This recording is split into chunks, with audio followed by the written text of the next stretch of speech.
Did you know that 97% of people go through their entire lives never discovering who truly controls their minds? They wake each morning, follow the same routines, harbor the same doubts, and wonder why their circumstances never change. I've spent over 20 years studying the most successful individuals across America, and I can tell you with absolute certainty that the single greatest difference between those who achieve greatness and those who merely dream about it is not talent, education, or luck. It is knowing precisely who controls their mental faculties.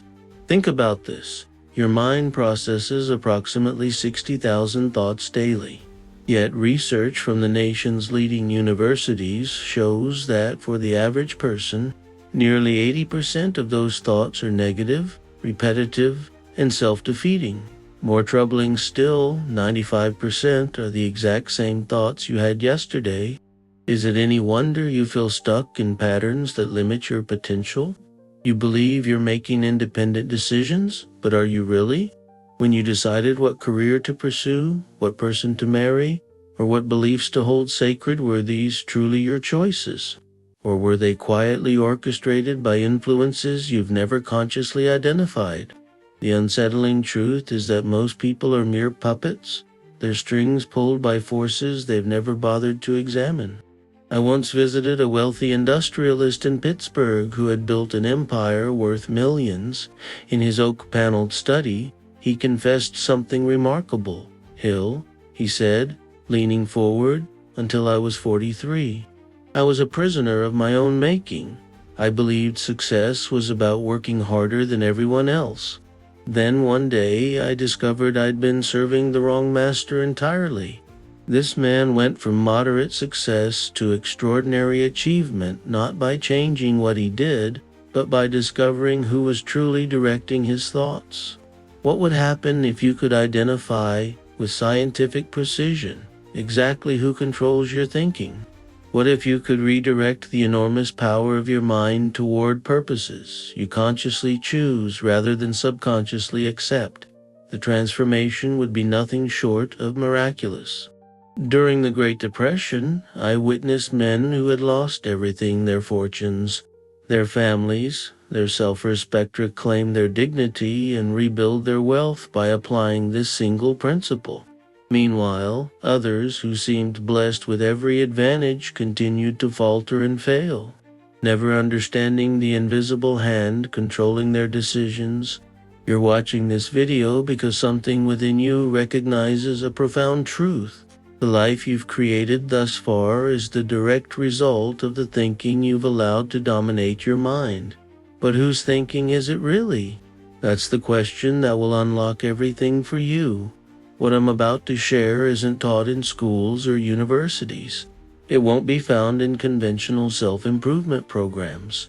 It's a method so simple yet so powerful that when Andrew Carnegie first revealed it to me, I questioned whether something this fundamental could really be the secret to his unprecedented success.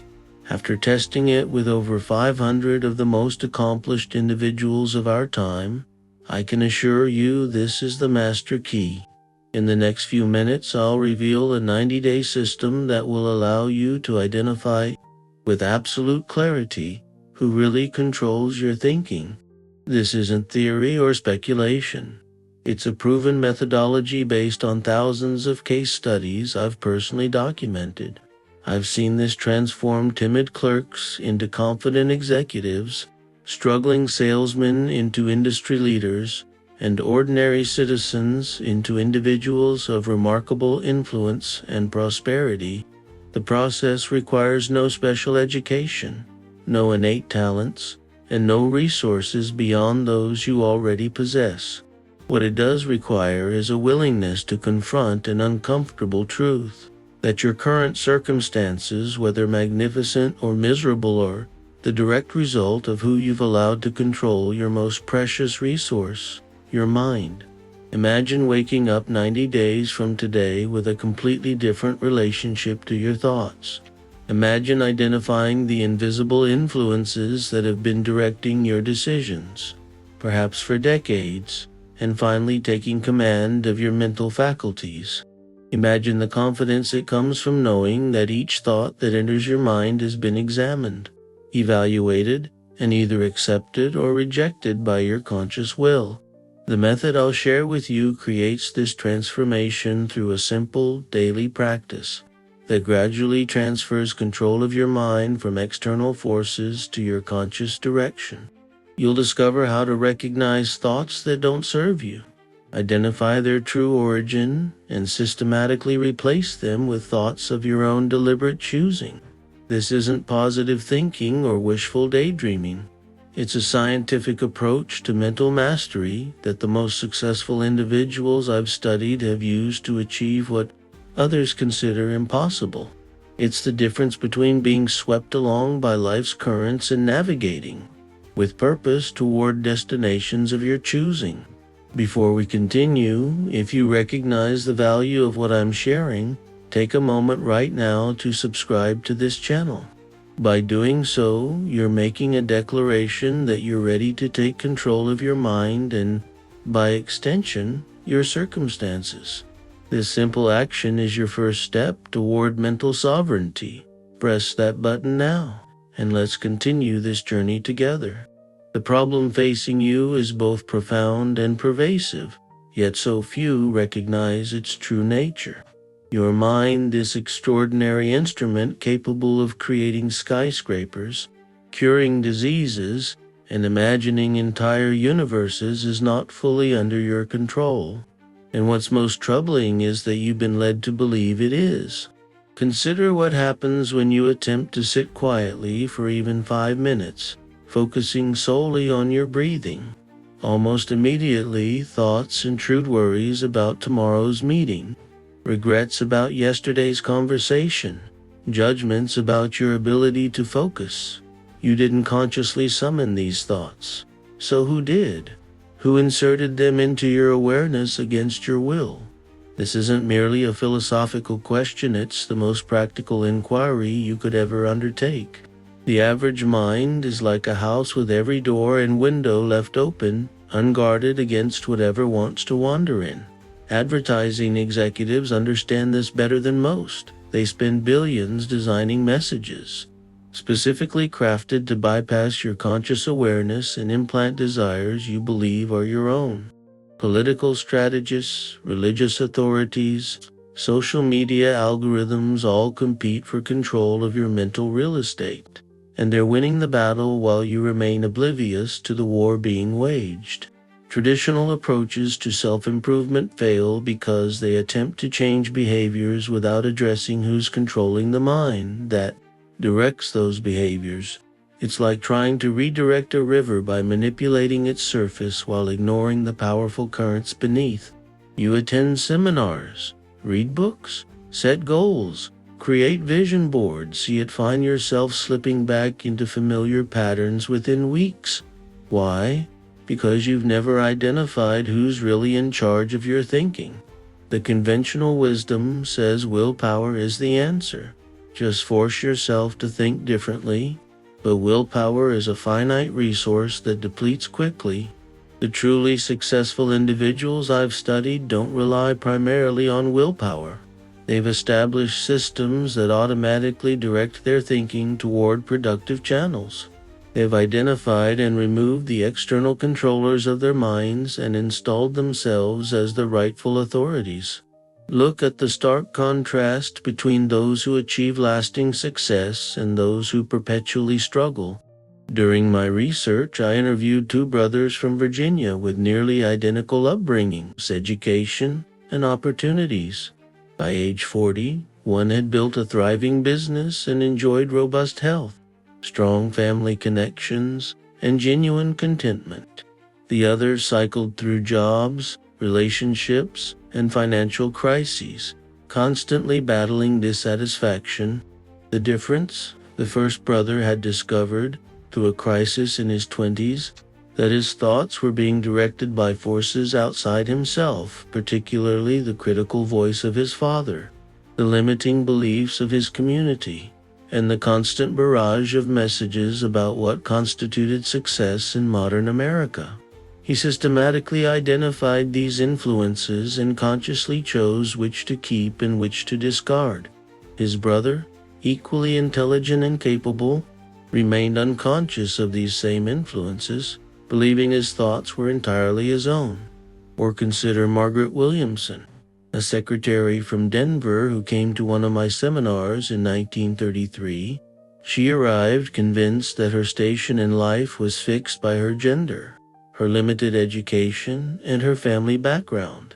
3 years after applying the principles I'll share with you today, she owned 3 successful employment agencies and had completely transformed her sense of what was possible. The most valuable discovery, she wrote to me, wasn't learning what I could do, but realizing who had been telling me what I couldn't do all those years. The tragedy isn't that external forces influence your thinking, that's inevitable. The tragedy is failing to identify these influences so you can choose which to accept and which to reject. Most people live their entire lives reacting to mental programming they never consented to receive. You might believe your financial habits come from your own assessment of what's prudent, but are they actually patterns you absorbed from watching your parents handle money? You might think your beliefs about relationships reflect your personal values, but are they actually narratives implanted by films, novels, or childhood observations? You might assume your career ambitions represent your authentic desires, but do they really belong to you, or were they subtly installed by societal expectations? This invisible manipulation affects every aspect of your existence. It determines whether you approach challenges with confidence or trepidation, whether you seek opportunities or avoid risks, whether you persist through difficulties or surrender at the first obstacle. Until you identify who's truly controlling your thoughts, you remain a passenger in your own life, watching helplessly as someone else determines your destination. What makes this problem particularly insidious is that the thoughts feel like your own. They arrive in your voice, framed in familiar patterns, consistent with what you've always believed. This disguise is what makes external control so effective. You defend these thoughts as your authentic self-expression, never suspecting they might be implanted directives serving someone else's agenda. The first step toward reclaiming control is recognizing the extent of the problem. Few people have the courage to ask, are these thoughts genuinely mine? Do these beliefs serve my highest good? Who benefits from my thinking this way? Such questions feel threatening because they challenge your very identity. Yet those who dare to ask them discover a level of mental freedom and personal power that transforms every aspect of their existence. There exists a remarkably simple yet profoundly effective method for identifying who controls your mind and reclaiming your rightful authority over your thoughts. I've distilled this approach from countless interviews with men and women who achieved extraordinary success across every conceivable field of endeavor. From industry captains like Henry Ford to political leaders, from renowned scientists to celebrated artists, what fascinated me was discovering that regardless of their field, they all practiced variations of the same fundamental technique. This method doesn't require special education or extraordinary intelligence. In fact, I've seen it work just as effectively for a Colorado miner with a third-grade education as it did for a Yale-educated attorney. The approach is fundamentally democratic, available to anyone with the courage to apply it consistently for 90 days. Let me explain what makes this approach different from conventional wisdom. Most people attempting to improve their circumstances focus on changing external conditions or behaviors. They seek better jobs, different relationships, new environments, never realizing these are merely reflections of their dominant thoughts. They're treating symptoms while the underlying cause remains untouched. Others focus on positive thinking without ever examining who planted their negative thoughts in the first place. They're painting over rust instead of removing it. What I'm offering is neither quick fix behavior modification nor superficial thought replacement. It's a systematic process of mental excavation and reconstruction, identifying the architects of your current thinking patterns and consciously choosing who will design your future thought structures. During my 17 years researching and writing Think and Grow Rich, I interviewed over 500 of the most successful individuals of our time. Initially, I believed I was documenting diverse strategies for achievement. Only gradually did I recognize the common thread connecting these remarkable men and women. Each had undergone a period of intense self-examination where they identified and eliminated external influences over their thinking. They didn't just change their thoughts, they changed who controlled their thoughts. Consider the case of Edwin C. Barnes, who arrived in Thomas Edison's laboratory as a penniless drifter, yet became the inventor's business partner. When I interviewed Barnes about his extraordinary rise, he revealed something fascinating. Before approaching Edison, I spent 6 months examining every thought that entered my mind about wealth, opportunity, and my own capabilities. I was shocked to discover that nearly everything I believed came from people who had never achieved anything significant themselves. Once I recognized this, I systematically replaced their voices with my own determinations. What Barnes did intuitively, you will do systematically through the 90-day process I'll outline for you today. This approach works because it addresses the root cause of underachievement: mental subjugation. You cannot consistently take actions that lead to success while your mind remains under the control of influences that don't serve your highest purpose.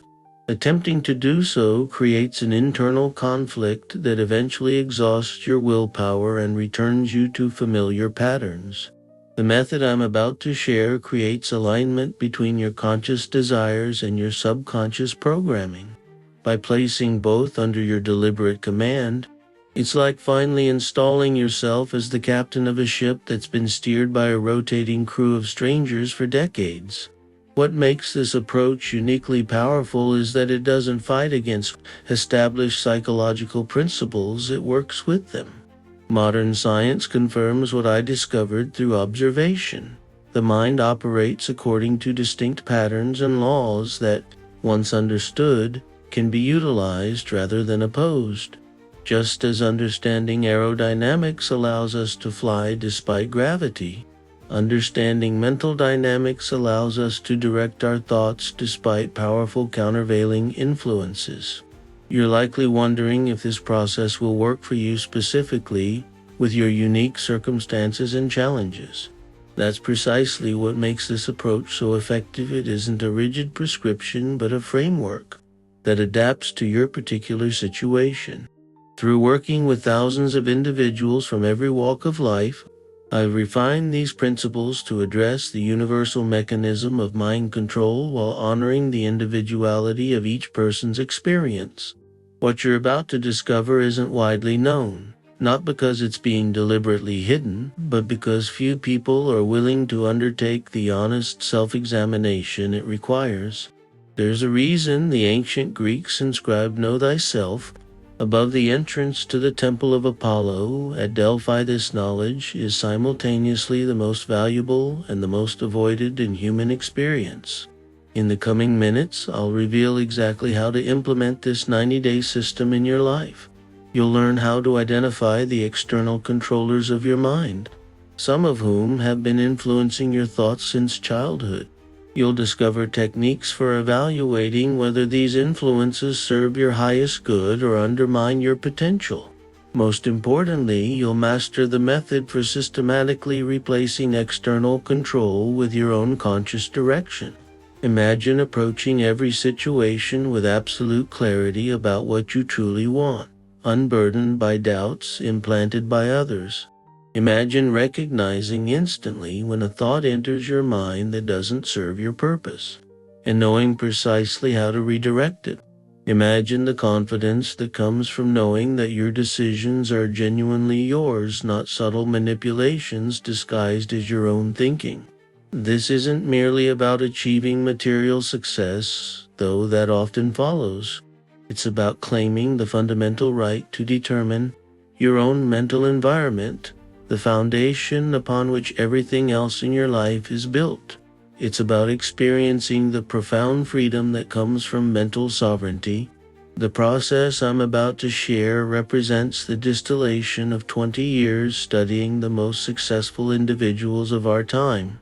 It's the common element I discovered in hundreds of success stories that, on the surface, seem to have nothing in common. It's the master key that unlocks every other achievement you might pursue. The 90-day process for identifying who controls your mind and reclaiming your mental sovereignty operates through several fundamental principles. Each builds upon the others, creating a comprehensive system for mental transformation. Let me walk you through these principles, not as abstract concepts, but as practical tools you'll begin implementing today. The first principle is what I call conscious observation.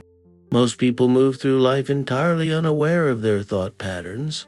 Thoughts arise, they react, and they never pause to examine the origin or quality of these thoughts. Conscious observation means developing the capacity to step back and witness your own thinking process without immediate judgment or reaction. Think of your mind as a busy intersection in a major city. Thousands of vehicles, thoughts, impressions, reactions pass through daily. Most people stand in the middle of this intersection, buffeted by every passing vehicle. Through conscious observation, you position yourself above the intersection, watching the traffic patterns with calm detachment. From this vantage point, you can identify which thoughts arrive regularly, what direction they come from, and whether they serve as helpful transportation or dangerous obstacles. This principle can be illustrated through the experience of Charles Schwab, who rose from day laborer to become president of United States Steel and one of the richest men in America. Schwab told me, "My breakthrough came when I began treating my thoughts like employees seeking admission to my office. I started questioning their credentials and purpose before allowing them to influence my decisions. I discovered that many of my most persistent thoughts, particularly my doubts about dealing with educated men, were saboteurs sent by my childhood experiences, not advisors serving my current ambitions." As you practice conscious observation, you'll make a startling discovery. Many of your most frequent and influential thoughts don't originate from your authentic self at all. They're implanted directives from parents, teachers, peers, media, cultural expectations, and even random comments that lodged in your subconscious years ago. This recognition isn't just illuminating, it's liberating. What comes from outside can be evaluated objectively rather than accepted automatically. The second principle is source identification. Once you observe your thoughts, you must determine their true origin. This requires ruthless honesty and the courage to trace familiar thoughts back to their inception. When you think, "I'm not good with numbers," is that really your assessment based on objective evidence? Or is it your fifth-grade teacher's pronouncement that you accepted as truth? When you believe people like us don't start businesses, is that your conclusion or a limitation inherited from your family's worldview? Source identification works like an archaeological dig, carefully removing layers of accumulated debris until you reach the foundation of a thought pattern. The process can be uncomfortable because it often reveals that beliefs you've defended as just how I am are actually implanted programs serving someone else's agenda. Consider the remarkable transformation of Dorothy Brand, a woman I interviewed for my research. Raised in poverty in rural Georgia, she believed her background made financial success impossible. Through source identification, she traced this belief to specific comments from her mother, who had been abandoned by Dorothy's father, and developed a defensive belief system about money and success. Once I realized this wasn't my natural conclusion but my mother's fear that I had absorbed, I could examine it objectively, Dorothy explained. Within 2 years of recognizing and replacing this single implanted thought, I had established a successful dress shop that eventually grew into a manufacturing business. Source identification often reveals that your most limiting beliefs come from people who are trying to protect you based on their own fears and limitations. Recognizing this allows you to appreciate their intention while rejecting their restrictive conclusions. The third principle is conscious selection. Once you've observed your thoughts and identified their sources, you must deliberately choose which thought patterns to maintain and which to replace. This isn't about positive thinking, it's about authentic thinking that aligns with your true purposes and highest good. Imagine your mind as a garden where countless seeds have been planted by various people throughout your life. Some plants nourish you, some are merely decorative, and others are actively toxic. Conscious selection means carefully evaluating each plant and deciding which to cultivate, which to remove, and which new seeds to plant. The gardener doesn't hate the weeds, he simply recognizes they don't serve the garden's purpose and removes them to make space for beneficial plants. Thomas Edison demonstrated this principle magnificently. When I asked about his persistence through thousands of failed experiments while inventing the electric light bulb, he shared something profound. Early in life, I decided which voices deserved space in my mind. The teacher who called me addled, the employers who said my ideas were impractical, even well-meaning friends who urged caution. I systematically excluded their judgments from my thinking, not because I disliked them, but because their thoughts didn't serve my purpose. As you practice conscious selection, you'll develop an intuitive sense for which thoughts genuinely serve your development. You'll recognize that many socially acceptable thought patterns, constant comparison, self-doubt disguised as humility, fear masked as prudence, actually undermine your capacity to express your full potential. The fourth principle is directed substitution. Nature abhors a vacuum, and this applies equally to your mind. It's not enough to identify and reject thoughts that don't serve you. You must consciously install replacement thoughts that do. This isn't wishful thinking or affirmation. It's the deliberate construction of thought patterns aligned with your authentic purpose. Think of your mind as a theater stage. You've discovered that various directors have been controlling the production without your conscious permission. Simply firing these directors leaves the stage empty. Directed substitution means becoming both the playwright and director of your mental theater, consciously creating the scenes that unfold on your mental stage. Henry Ford provided a powerful example of this principle. Despite limited formal education, he revolutionized manufacturing and built one of the world's great industrial empires. When I began developing the assembly line, Ford told me, experts explained in great detail why it wouldn't work. Rather than argue, I systematically replaced their doubts in my mind with clear images of the finished system in operation. I literally trained my mind to see success where others could only imagine failure.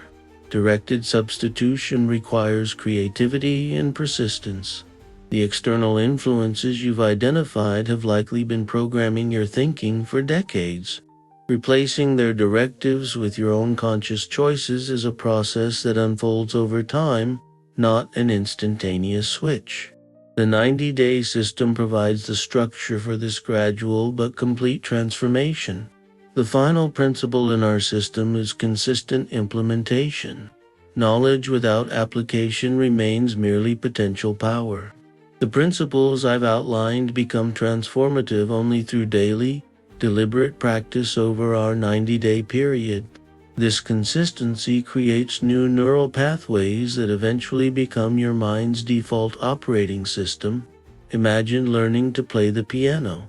Understanding music theory is helpful, but only through regular practice do your fingers develop the muscle memory to play beautifully without conscious effort. Similarly, these principles of mental sovereignty require consistent implementation until they become your natural way of processing experience. John D. Rockefeller exemplified this principle throughout his career. Despite building unprecedented wealth, he maintained rigorous daily practices for mental discipline.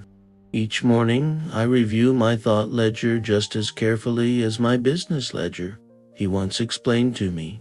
I examine which thoughts served my purpose the previous day and which created unnecessary complications. This daily accounting of my mental transactions has proven more valuable than any financial review. As you implement these principles consistently over 90 days, you'll experience a fundamental shift in your relationship to your own mind. Thoughts that once seemed automatic and inevitable will be recognized as options you can accept or decline. Limitations that appeared fixed will reveal themselves as arbitrary boundaries you can redraw. Most importantly, you'll develop an unshakable sense of your authentic self as distinct from the accumulated programming you've received throughout your life. The transformation these principles create is profound precisely because it addresses the root cause of most human limitations: unconscious mental subjugation to external influences. By transferring control of your mind from these outside forces to your conscious direction, you remove the primary obstacle to achieving your full potential in any endeavor you choose to pursue. I'd like you to pause now and reflect on what we've discussed so far. Which of these principles resonates most strongly with your current situation? Leave a comment below sharing your insight. This simple act of articulation will strengthen your commitment to the process and might provide exactly the guidance someone else needs on their journey toward mental sovereignty. As these principles settle in your mind, I can almost hear the questions forming. The most powerful ideas often trigger the strongest resistance, not because they're wrong, but because they challenge our most fundamental assumptions about ourselves. Let me address the doubts you may be experiencing right now. Perhaps you're thinking, this sounds compelling, but is it really possible to identify thoughts that have been part of my thinking for decades? This doubt itself reveals the very pattern we're discussing, the voice of external conditioning, questioning your capacity for mental sovereignty. Consider this: if you've ever caught yourself thinking, that doesn't sound like something I would say, or I don't know what came over me, you've already experienced moments of distinguishing between your authentic self and implanted programming.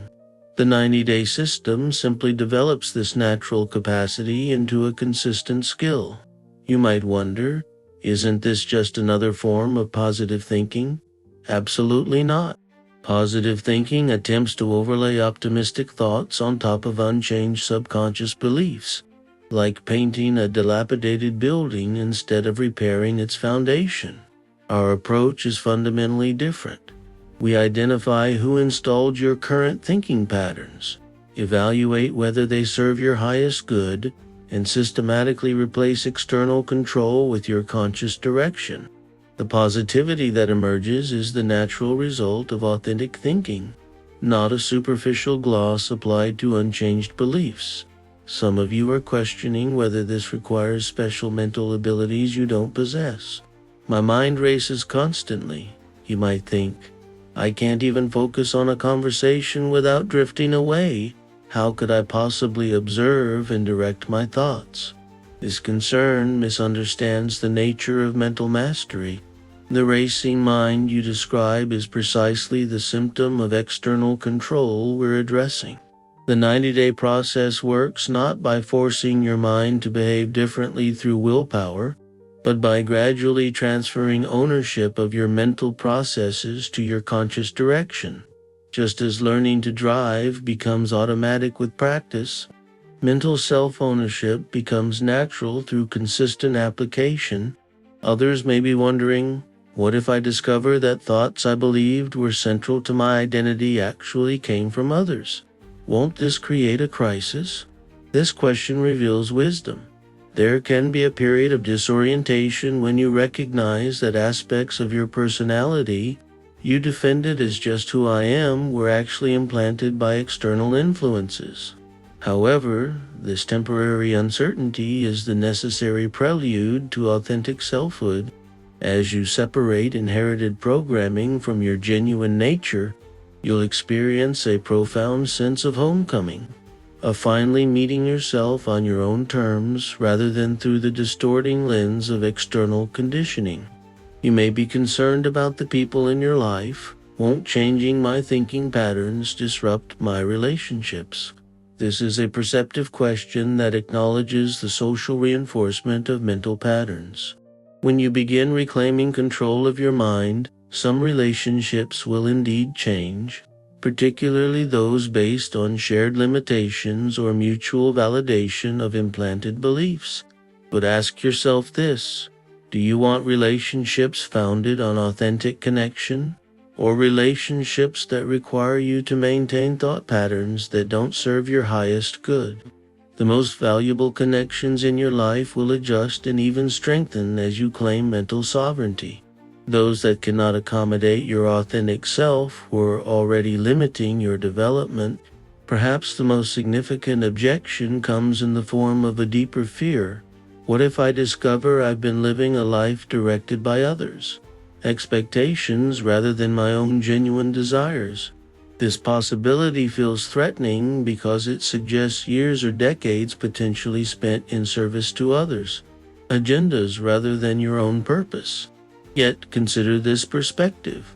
The day you recognize external control of your mind is the first day you can begin living authentically. Whether that recognition comes at 25 or 75, it marks the beginning of genuine self-determination. The alternative, continuing in unconscious mental subjugation for the remainder of your life, is far more costly than facing this uncomfortable truth. Have you ever wondered why certain patterns in your life persist despite your best efforts to change them? Why relationships cycle through the same conflicts, career opportunities stall in familiar ways, or financial circumstances remain stuck despite your work ethic? These recurring patterns are often the visible manifestations of invisible mental programming. Until you identify who controls the thoughts generating these patterns, surface-level changes will always revert to established defaults.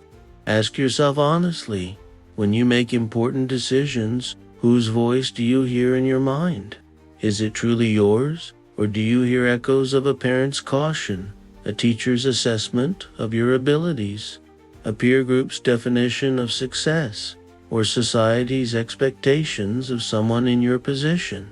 Most people have never seriously considered this question, yet its answer determines the direction of their entire lives. The 90-day process I'm sharing doesn't require you to abandon valuable wisdom you've received from others. It simply ensures that you consciously choose which external influences to incorporate into your thinking rather than unconsciously acting upon implanted directives.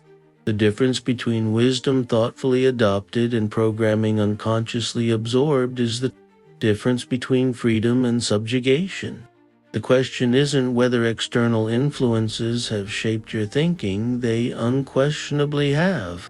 The question is whether you'll continue allowing these influences to operate without your conscious evaluation and consent.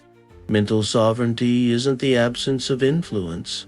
It's the conscious selection of which influences deserve space in your mind. These principles, conscious observation, source identification, conscious selection, directed substitution, and consistent implementation, don't operate in isolation. They form an integrated system that creates compounding benefits when applied together. Let me show you how these elements work in concert to transform your relationship with your own mind over our 90-day process. Imagine your mind as a magnificent estate that you inherited but have never fully explored. Over decades, various people have built structures on this property, established pathways between them, and created rules about which areas you can access. Some of these additions serve your purposes beautifully. Others restrict your movement and block your view of opportunities just beyond the artificial boundaries they've established. The 90-day system is essentially taking complete inventory of this mental estate, determining which structures were built by whom and for what purpose, deciding which to maintain, which to modify, and which to remove entirely, then systematically rebuilding the property according to your conscious design. This reconstruction doesn't happen instantaneously, it unfolds through daily attention and adjustment over our 3-month process. During the first 30 days, you'll focus primarily on conscious observation and source identification. You'll develop the habit of noticing your thoughts without immediately reacting to them, particularly those that create limitation or emotional distress. Each time a significant thought arises, especially one that influences your decisions or self-perception, you'll ask, "Is this truly my thought? Or have I adopted it from someone else? Who benefits from me thinking this way? Does this thought pattern serve my highest development?" This initial phase often produces startling revelations. The businessman who discovers his workaholic tendencies stem not from authentic ambition but from a father who withheld approval except for achievements. The artist who realizes her creative blocks come not from lack of talent but from a teacher's casual critique internalized decades ago. The aspiring entrepreneur who identifies that his financial caution originated not from rational assessment of risks but from family stories about relatives who lost everything in business ventures. These discoveries aren't merely interesting psychological insights, they're the essential first step in reclaiming control of your mental environment. What you cannot see, you cannot change. By making the invisible influences visible, you gain the power to evaluate them objectively rather than obey them unconsciously. During the second 30 days, you'll emphasize conscious selection and directed substitution. Having identified the sources of your predominant thought patterns, you'll make deliberate decisions about which to maintain and which to replace. This isn't about judging the people who influenced your thinking. They were typically acting from their own programming and genuine concern for your welfare. Rather, it's about determining whether these thought patterns serve your current purpose and highest development. For each limiting pattern you identify, you'll create a specific replacement that aligns with your authentic goals and values. If you discover that your reluctance to speak in groups stems from a teacher who criticized your grammar, you'll design a new thought pattern that focuses on the value of your ideas rather than the perfection of your delivery. If you find that your approach to relationships reflects your parents' dysfunctional dynamic rather than your own values, you'll consciously develop thought patterns aligned with how you truly wish to connect with others. The final 30 days focus on consistent implementation and integration. During this phase, you'll strengthen the new neural pathways you've established until they become your mind's default operating system. You'll also develop ongoing practices that maintain your mental sovereignty beyond the 90-day program, just as a restored estate requires regular maintenance to prevent deterioration. Your mind needs consistent attention to prevent external influences from reasserting control. To understand how these phases work together, consider the metaphor of a river. For years, perhaps decades, your thoughts have flowed through deeply carved channels established by external influences. These thought drivers created your experience of life, sometimes nourishing, sometimes flooding, sometimes running dry, but always following the same basic path. Through our 90-day system, you first map these rivers and trace them to their sources. Then you begin the gradual process of redirecting their flow, creating new channels aligned with your conscious intentions. Finally, you establish practices that maintain these new waterways, preventing the old channels from recapturing your mental currents. The transformation that occurs through this integrated approach goes far beyond changing specific thoughts or behaviors. As you systematically transfer control of your mind from external influences to your conscious direction, you develop what I call mental sovereignty. the unshakable sense of authorship over your own mental experience. This sovereignty becomes the foundation for achievement in every area of your life. When you approach a business opportunity with thoughts truly your own, you evaluate risks and rewards based on objective assessment rather than implanted fears. When you enter relationships with authentic thought patterns, you connect from genuine desire rather than programmed expectations. When you make decisions about your health, finances, or personal development, you choose based on your actual needs and values rather than internalized directives from others. The most successful individuals I've studied all possess this quality of mental sovereignty. Their thoughts may not always lead to perfect decisions, but these thoughts genuinely belong to them. This ownership of their mental processes gives them a clarity and conviction that's immediately apparent, a quality that draws opportunities, resources, and supportive relationships almost magnetically. The moment has arrived for you to make a fundamental choice about who will control your mind from this day forward. Will you continue surrendering your mental sovereignty to influences you've never consciously examined? Or will you embark on the 90-day journey to identify who really controls your thinking and systematically transfer that control to your conscious direction? This decision may seem simple, but don't underestimate its significance. Most people, when confronted with the possibility that their thoughts aren't fully their own, retreat into comfortable denial. They return to familiar mental patterns, even knowing these patterns limit their achievement and happiness. They choose the certainty of current limitations over the temporary uncertainty of transformation. You've stayed with me throughout this discussion because something within you recognizes a profound truth. Your mind is too precious, too powerful, and too central to your existence to leave under the control of random influences and outdated programming. The thoughts you think today will create the life you experience tomorrow. Who should determine those thoughts, you or the accumulated voices of others who may not share your purpose or understand your potential?